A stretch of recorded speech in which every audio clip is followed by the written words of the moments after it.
آج کا دن ہندوستان کی تاریخ میں ایسا دن ہے، ایک ایسا باب ہے جو کبھی بھلایا نہیں جا سکتا ہے، جسے کبھی فراموش نہیں کیا جا سکتا ہے۔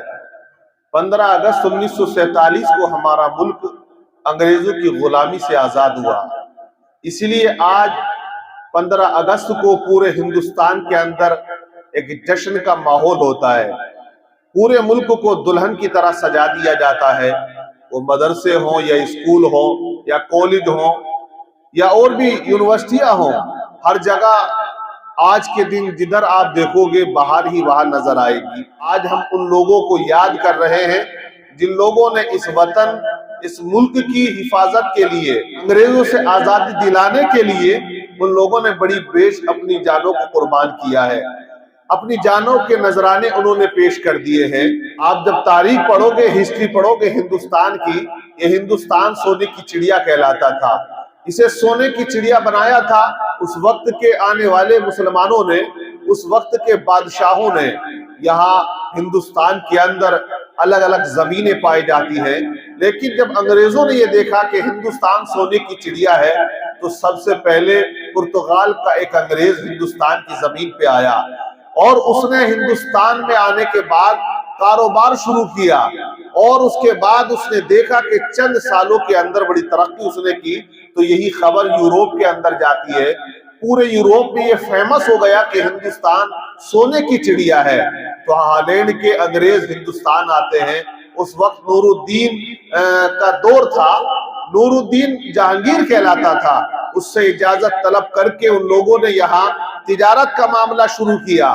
اب آپ اندازہ لگائیے کہ کس طرح سے ہندوستان میں انگریزوں نے اپنے قدم کو جمایا، کس طرح یہاں پر انہوں نے اتنی بڑی کمپنی کو بنایا جس کی بنیاد پر پورا ملک ان کی غلامی میں چلا جاتا ہے۔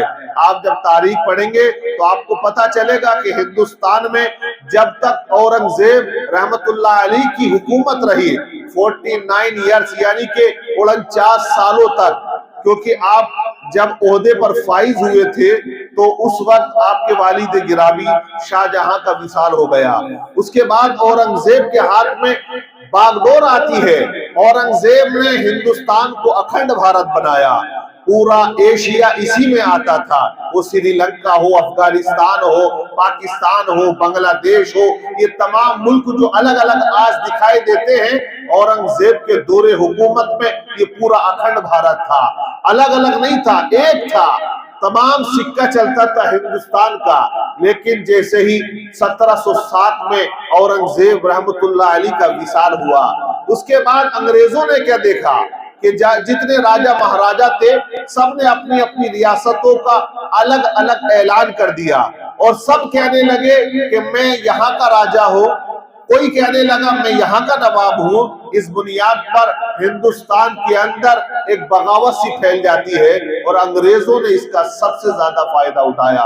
انگریزوں نے سوچ لیا کہ اب یہاں کا نظام درم برم ہے، یہاں جو چاہتا ہے اپنی ریاست بناتا ہے، اس لیے ان کی جو 2 کمپنیاں تھیں انہوں نے اس کا ایک نام رکھا، اور اس کمپنی کا نام رکھا East India company. East India company کو بنانے کے بعد تمام ہندوستانیوں کو اس میں داخل وہ لوگ کرنے لگے، اور اس نام پر وہ داخل کرتے تھے کہ آپ کو ہم ملازمت دیں گے، لیکن ملازمت کے نام پر ان کو ٹریننگ دی جاتی تھی اور ان کو تیار کیا جاتا تھا لڑنے کے لیے۔ ہوا یہی کہ انگریزوں کا جو سکہ چل رہا تھا وہ بنگال کے اندر تھا، کیونکہ شاہ جہاں کے دور میں انگریزوں نے ٹیکس فری کرا لیا تھا کاروبار، اور وہاں وہ اپنا سکہ چلا رہے تھے، وہیں سے انہوں نے شروعات کی، اور سب سے پہلے جو انہوں نے بنگال پہ قبضہ کیا، سراج الدولہ سے ان کی جنگ ہوتی ہے، اور سراج الدولہ بڑا اچھا لشکر لے کے آیا، لیکن اس کے وزیر نے غداری کی، اس کے سپاہیوں نے غداری کی، جس کی بنیاد پر انگریزوں نے ان کو خرید لیا اور سراج الدولہ کو ہار کا سامنا کرنا پڑا۔ تو بنگال کے اندر وہ پہلی جنگ ہوئی، پہلا ان کا معاملہ بنا۔ بنگال پہ قبضہ کرنے کے بعد